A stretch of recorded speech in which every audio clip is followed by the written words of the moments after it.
One Piece is about pirates. Oh, okay.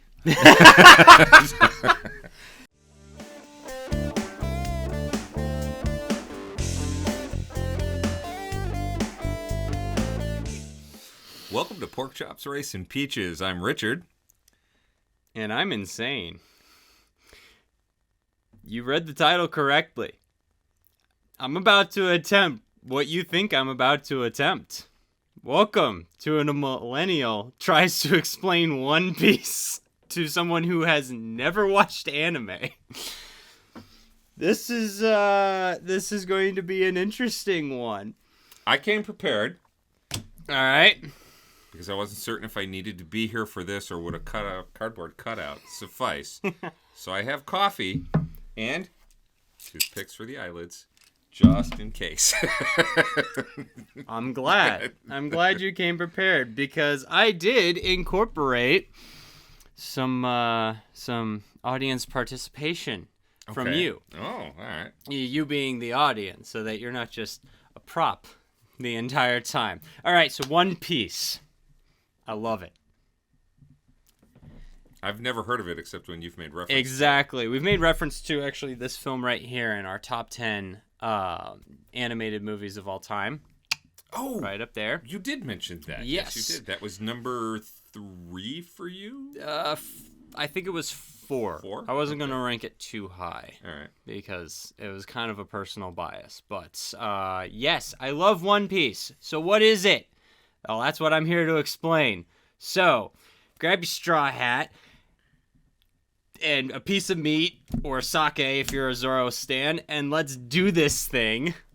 One Piece is one of the most popular anime/manga series in the world. I'm going to retread a little ground here when explaining this, but essentially it is the second best-selling comic book in the world because manga are considered comic books. And it is close to usurping the number 1 spot from Superman. We're talking 400 plus million copies sold of One Piece versus 500 million plus sold of Superman since Superman started publication, almost a century ago, or close to a century ago now.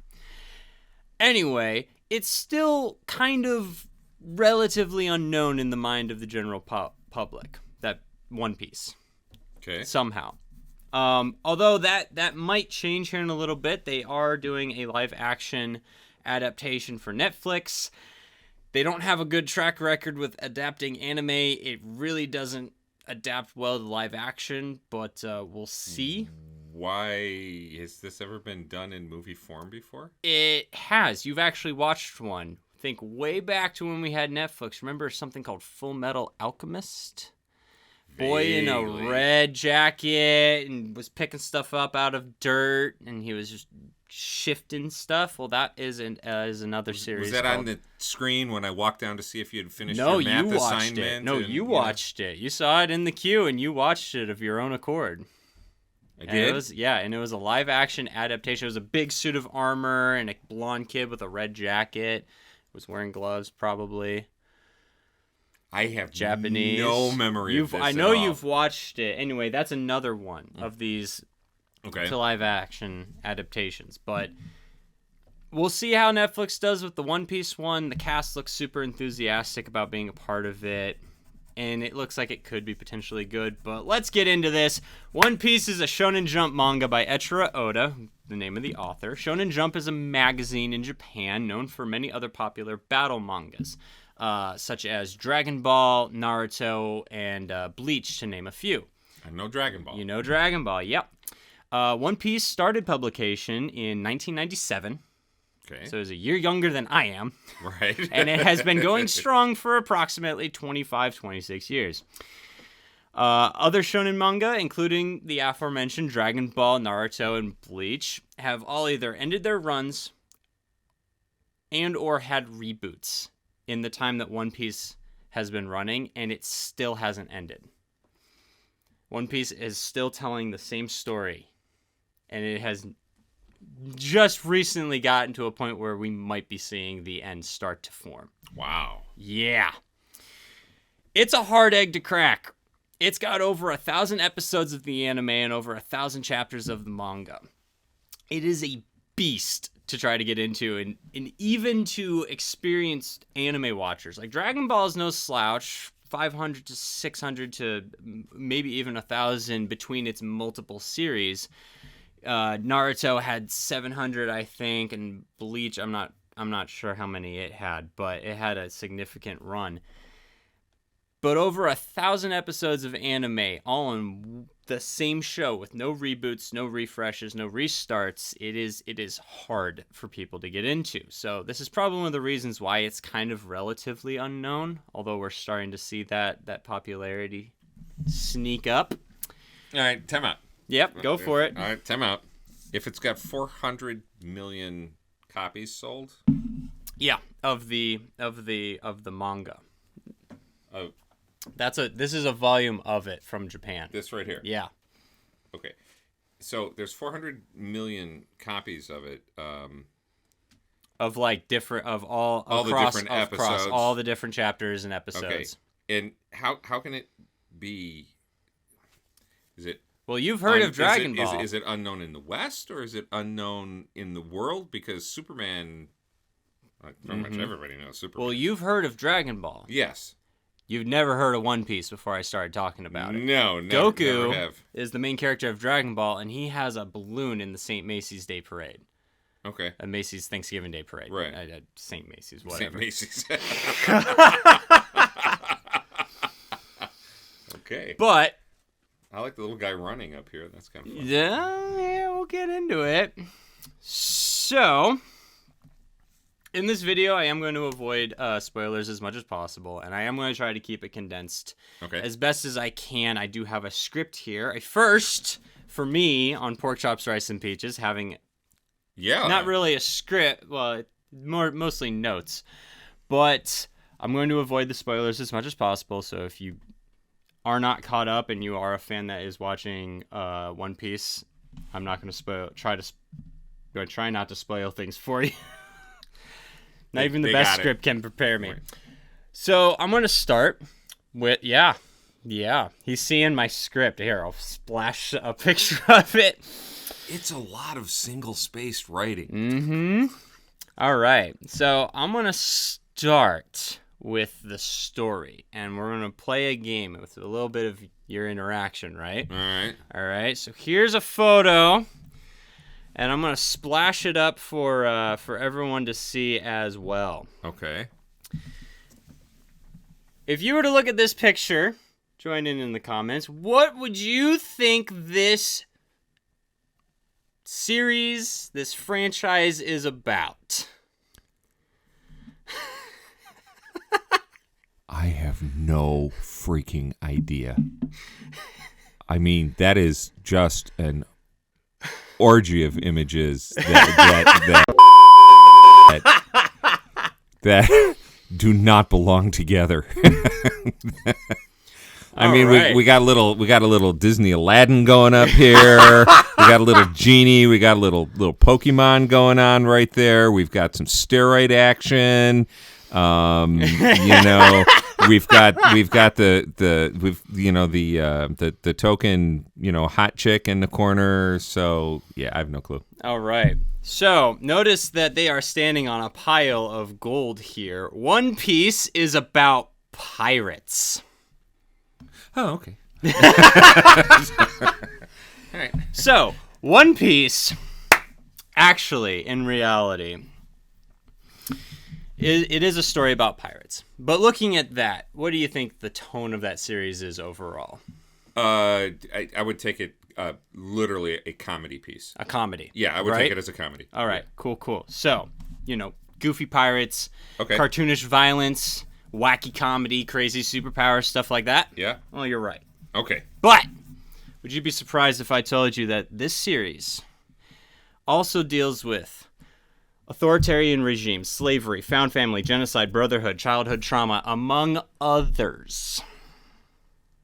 And not just touch on these things, like a little sprinkling of these now and then. I mean, full force in your face drops these like a bomb on you.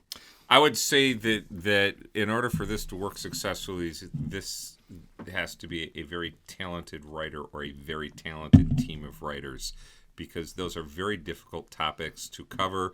And if you look at the average American sitcom where they touch on these and wrap everything up in 20 minutes, it's almost insulting that they try. This man's had 25 years. And when I tell you, and I mean this in all sincerity, that this series has made me cry more times than any other work of fiction. Really? Yeah. And Wow. every range of emotion. Joy, sadness, anger, disgust. It is a wonderful story. And it is also a story about a rubber boy named Monkey D. Luffy. All right? Now, if that doesn't give you a picture of Is this like superpower rubber? Yes. Boy? I mean, like Mr. Fantastic. Okay. All right. Yes. If that doesn't give you a picture of the tone of this series, I don't know what will. But Luffy is a simple man with a simple goal. All right? He wants to find a legendary treasure called the One Piece Okay. and claim the title of the King of the Pirates. Okay. That's his goal. All right. So to do this, he sets out to assemble a pirate crew, track down the One Piece, realize his dream. And along the way, he's going to battle a variety of foes, including the world government and other pirates that roam the seas in his quest for glory. Yeah. I think I can break down what the three main things that I think make this series so great. Okay. I'm going to summarize real quick here. They are mystery, characters, and themes.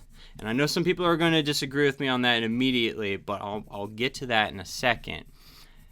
Because a lot of people like to credit the world building, which is amazing, but I think it ties into mystery. And I'm going to start with that. Go. All right. So, a great example of how well mystery has worked in One Piece's favor over 25 years is literally that title right there. What is the One Piece? Because it's been 25 years and we still have no idea what it is. It's the world's longest MacGuffin. Now, this is despite the fact that many characters in the series are all searching for it to try to become the king of the pirates. And only one person has been able to do it in the story. 20 years before the show takes place, there was a man named Gol D. Roger. He claimed the One Piece, became king of the pirates, and was later executed by the world government. Now, there's a lot of channels out there devoted to One Piece. It's such a deep series. And a lot of them have theories on what the One Piece is, but I think I have one of my own. I think it's a subscribe button to the Pork Chops, Rice, and Peaches channel, which you should go hit for more topics like this.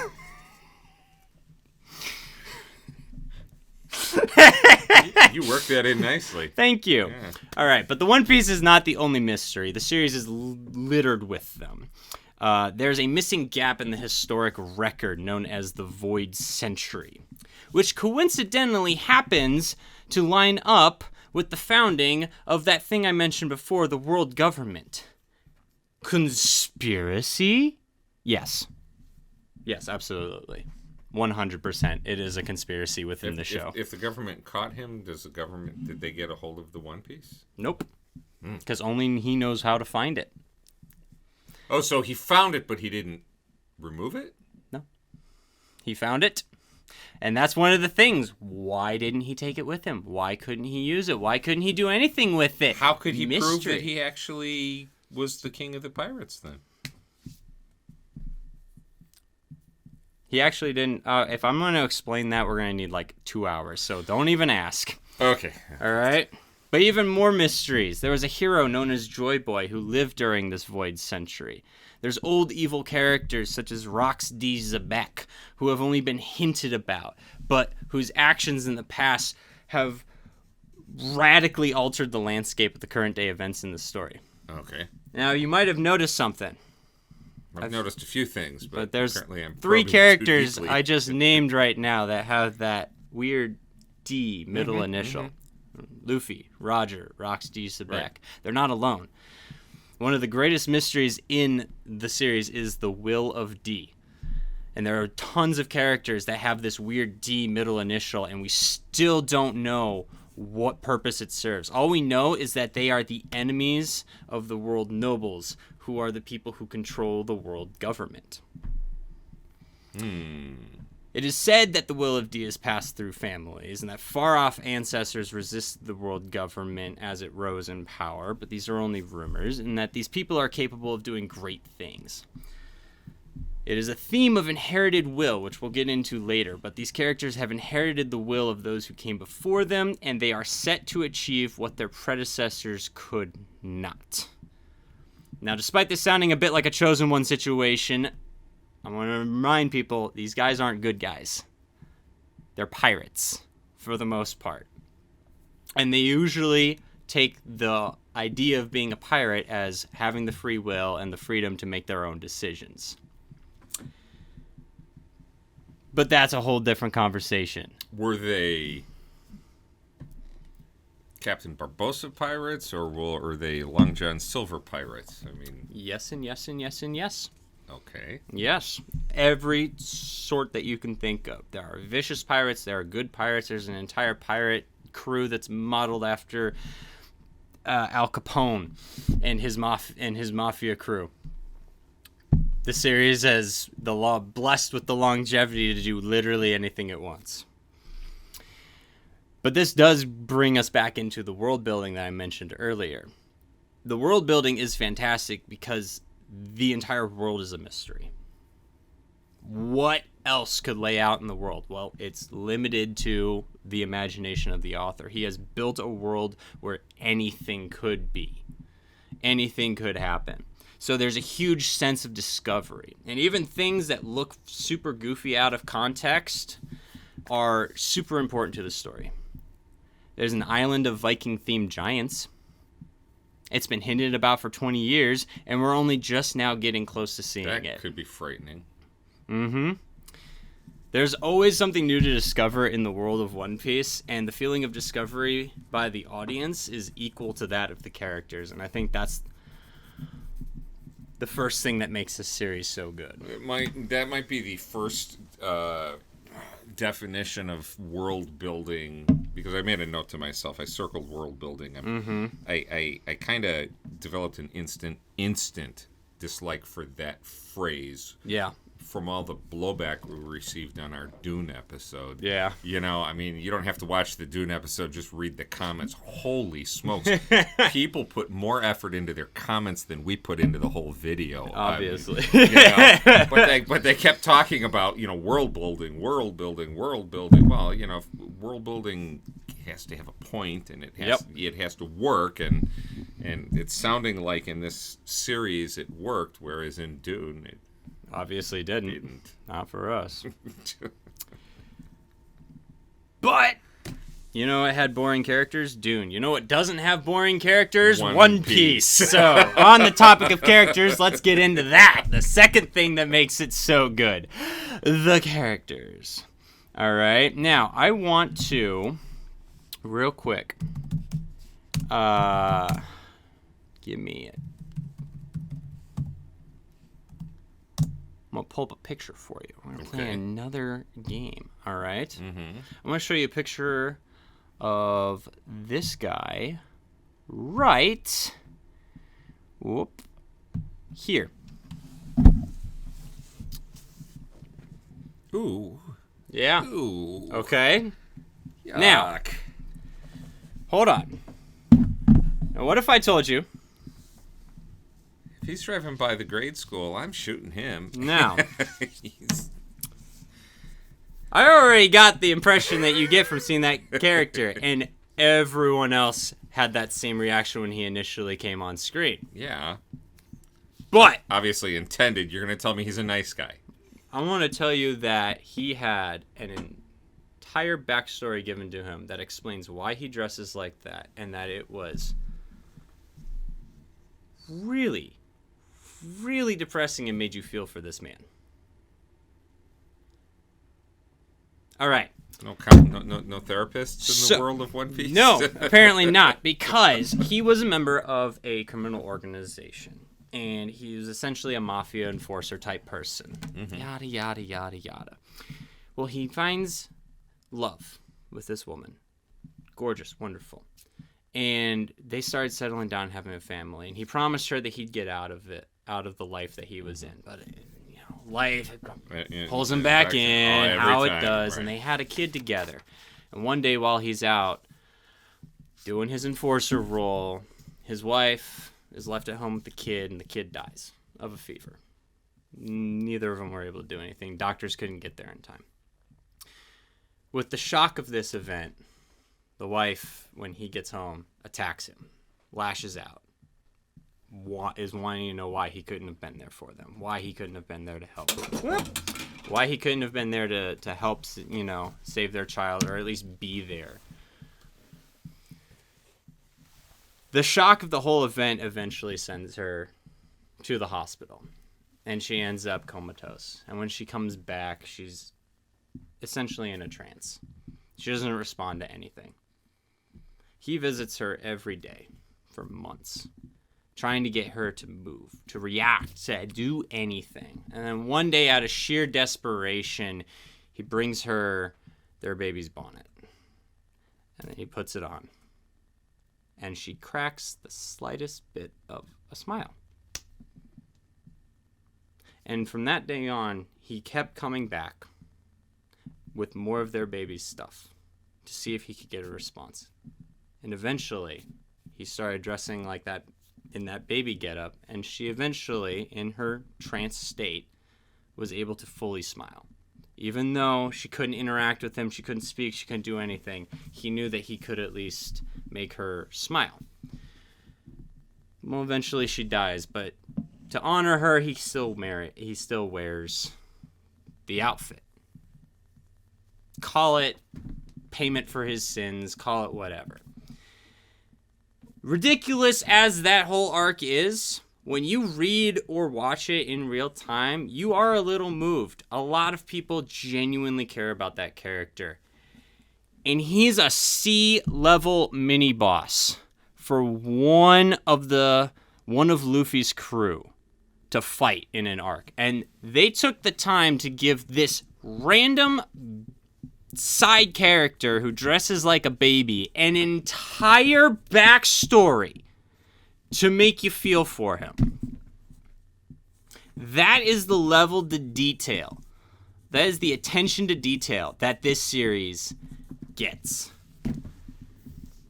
Okay. And that, it's not an isolated event. That happens so often through the series. What is the one comment anybody who's watched this show has heard me say over and over and over again?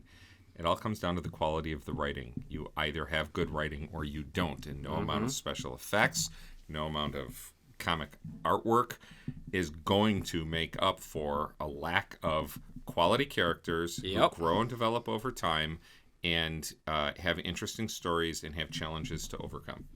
So clearly the author of this One Piece series understands that and is willing to take the time to do it. Yep. So here's the question that I want to know. Go for it. Is it based on a real life event? Don't know. Because that actually sounds like something just wacky enough to have happened.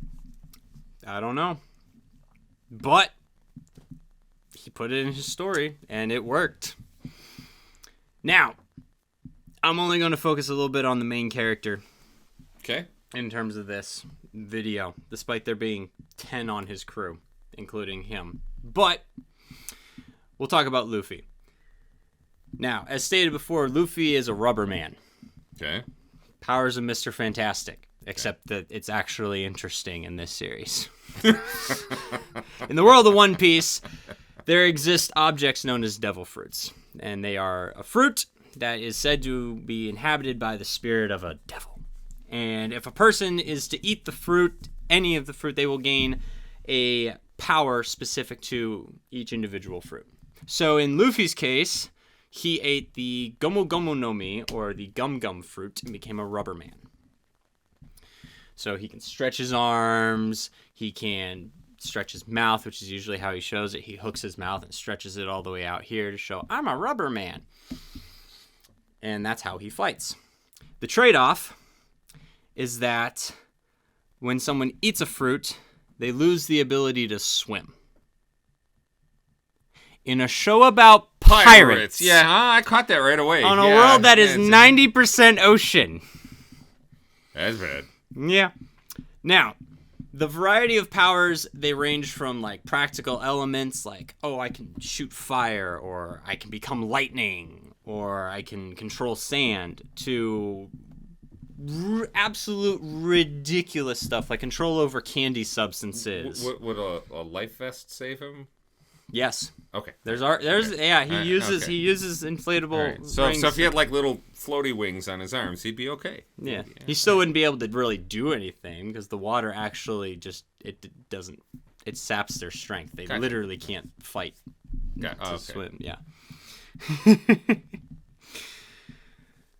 Yeah, it's fun. All right. So, yeah, he ate the Gum Gum fruit, giving the powers of rubber. Now, those seem stupid because it's like every character that stretches, they get boring. Except the author intentionally gave him these powers as a challenge to himself. He gave his main character what seems to be a simple and useless power in order to challenge his creativity to think about how he could make these fights dynamic and interesting. So, Luffy can stretch his arms. He can throw his arm back and use the elasticity of his body to whip his fist forward in a punch that he calls his Gum Gum pistol. Okay. All his attacks are named after his fruit. He can inflate like a balloon, which allows him to absorb cannonballs and shoot them back at the enemy ship. Well, that's kind of cool. He can propel himself like a slingshot. He's impervious to regular bullets. They push through and they stretch out, and then he slingshots them back. He can slingshot people. Could you imagine that against a Gatling gun? It would, yeah. It would just destroy the person. And he does. The trigger. Yeah. I wonder if it tickles. Yeah. He even has a form where he forces, using the elasticity in his body, he forces his blood to pump faster so he can get more oxygen and move faster and hit harder. Yeah. Okay. Now, for all these, Luffy's also an idiot. Okay, maybe not an idiot, but he's very empty-headed. And that's the catch to his character. He's very goofy, and he's very headstrong. He lives his life making complete spur-of-the-moment decisions, and he usually doesn't think of the consequences beforehand. He just jumps in if he thinks it's good. Who does that sound like? He's here for a good time, not a long time, okay? Now, this obviously gets his crew in many dire circumstances, but being the main character, he always pulls through with sheer grit and determination. For the most part, don't get on me. But this actually is balanced out, because while he's not intellectually intelligent, he's very emotionally intelligent, and he understands people's feelings. So he's able to come to very good conclusions based off how he sees people react in certain situations. He immediately can tell when people are hiding something, and if he believes that they're fighting against him but they're not doing it of their own free will, then he's going to catch on to them no matter how good their act is. And he also loves his crew and the people that he finds that he believes to be his friends, that he feels are his friends, and he will literally go through hell and back to rescue them. Okay, so he's loyal. He's loyal. He has a code of pride and honor, which often leads to him helping those he deems a worthy friend. But I'm going to make this very clear in his own words. He's not a hero. Okay. He's our main character. But in his own words, and this is the most beautiful Luffy quote, a hero is a person who has to share his food with those around him. I want all the food for myself. This is a man who has done so many good deeds. He has saved many countries from dictators and pirates, but he is selfish. He is a pirate. Okay. He is so selfish. They all are. And many times, the saving of the country, it's just a side effect.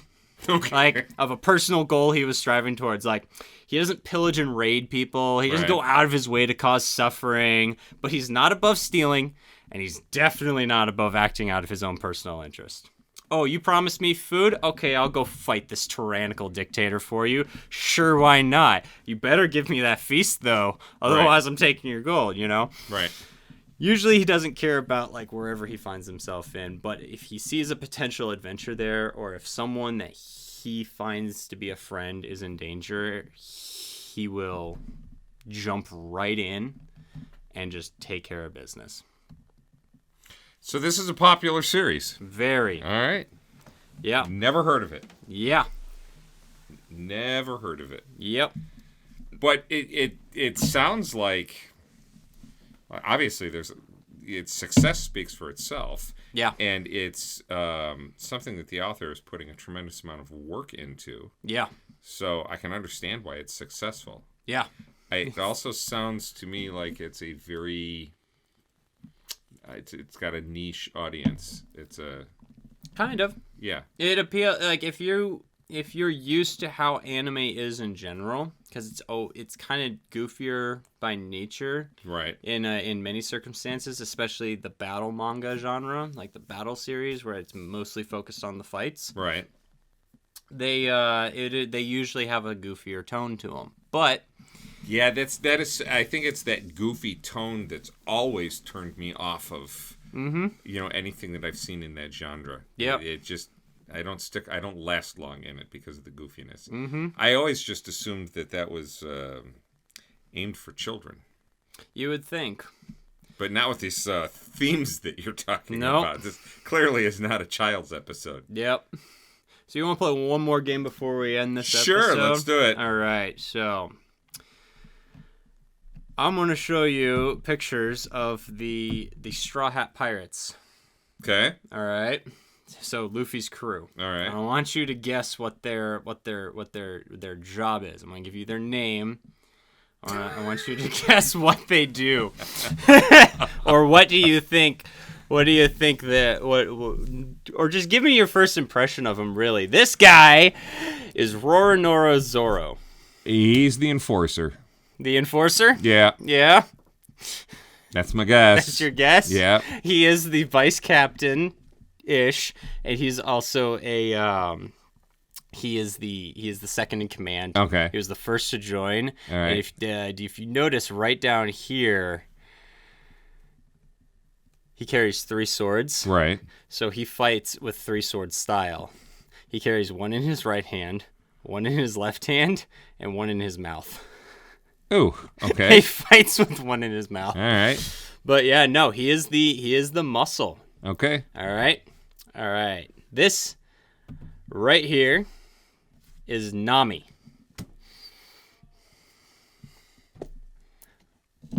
Any ideas? You probably wouldn't be able to guess based off this picture. The but first word that came to mind was mattress. I have no clue what her job is. Anyway, so she is a navigator. Okay. She is the navigator. She actually has this weapon right here. Allows her to manipulate weather. She's just the ship's navigator. She finds them. There's nothing on her outfit that has a compass or anything that would. Yeah, I don't think she's wearing the compass in this photo. But Okay. all right, let's see. This is Usopp.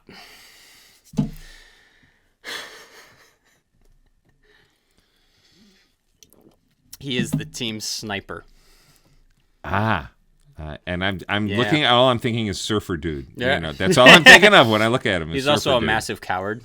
Okay. So So he fights from a distance with a slingshot. pretty much. All right, this guy. This is Sanji.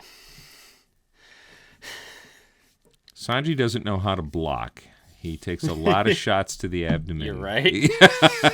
So this guy is like the third or fourth toughest dude on the crew. Okay. He is also their cook and their resident smoker. Okay, I wouldn't have guessed cook, but all right. But no, he fights with kicking style. So Okay. yeah, he's cool. All right, you won't be able to guess this one most likely, but this is Tony Chopper.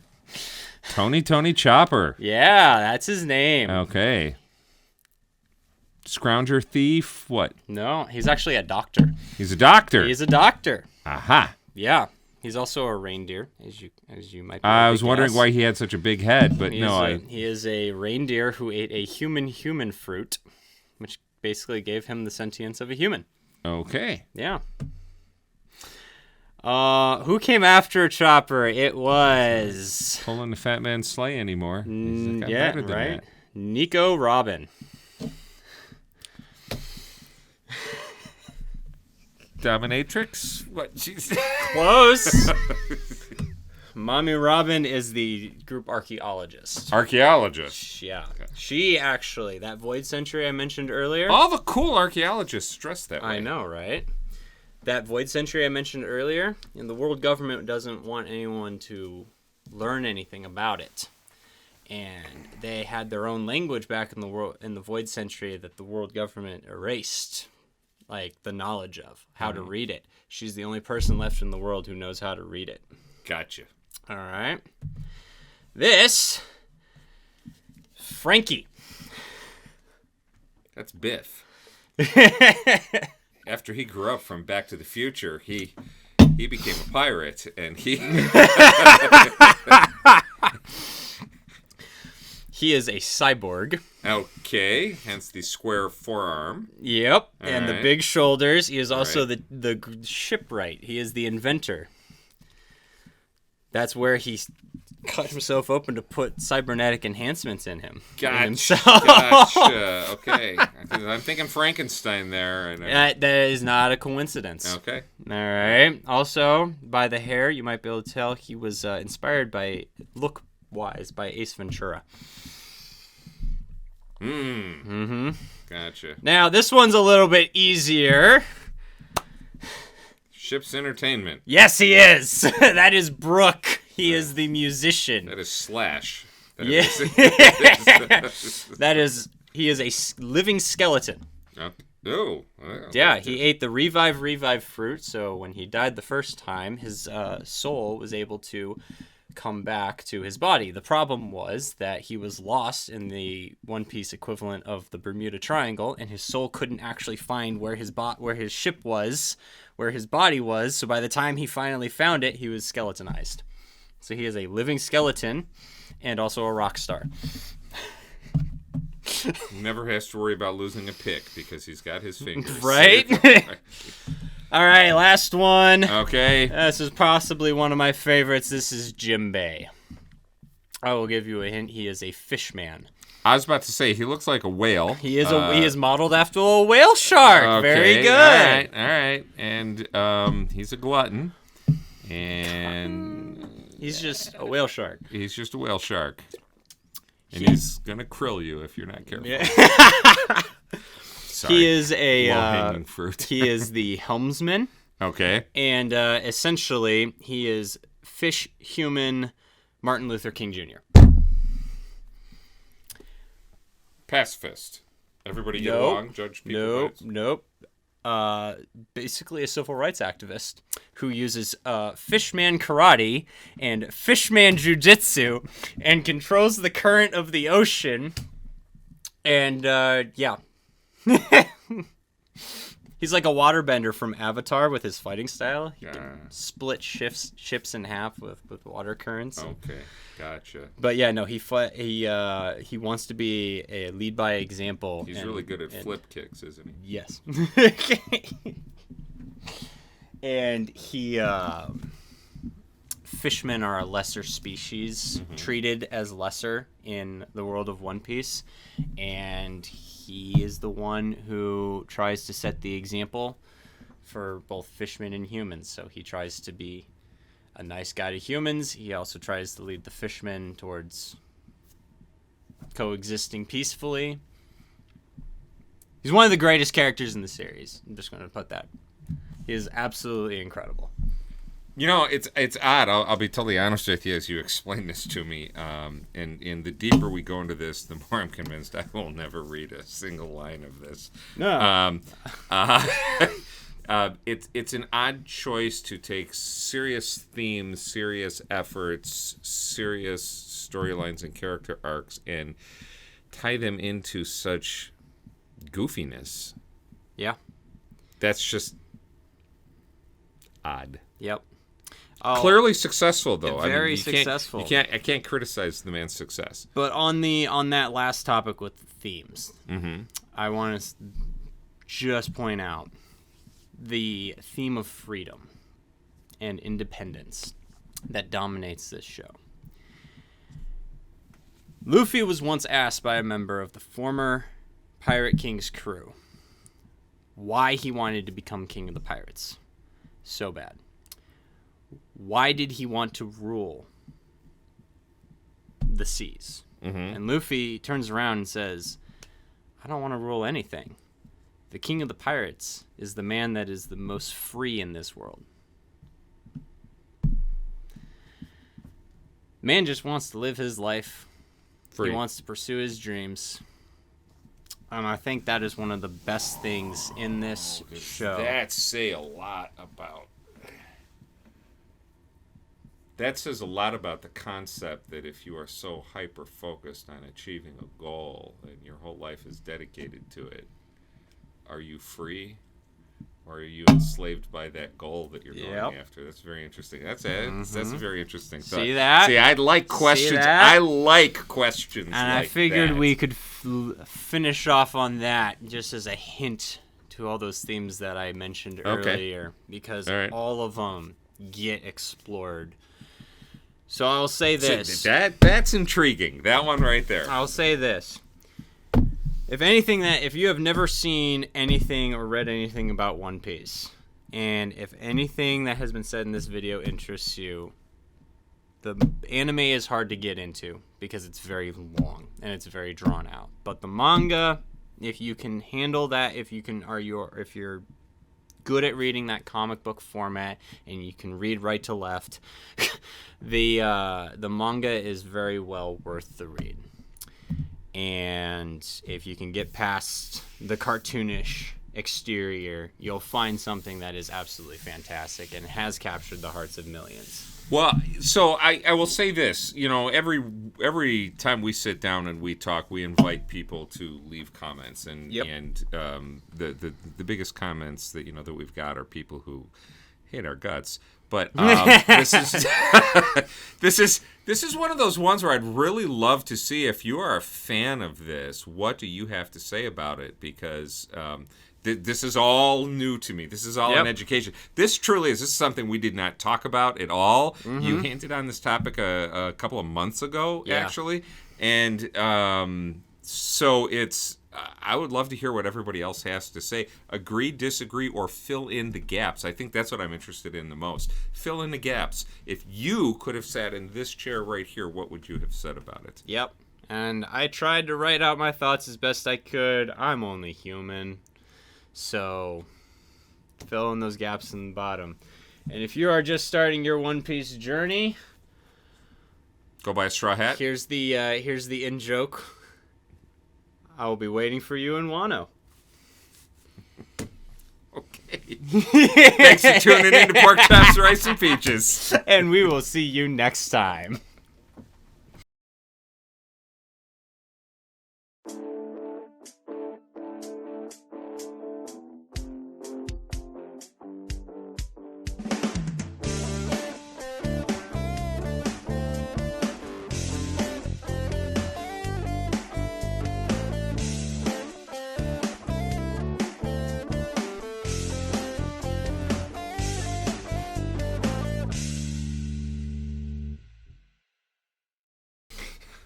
Guano? Wano. Wano. Wano. Wano. Because guano has a whole different connotation to it.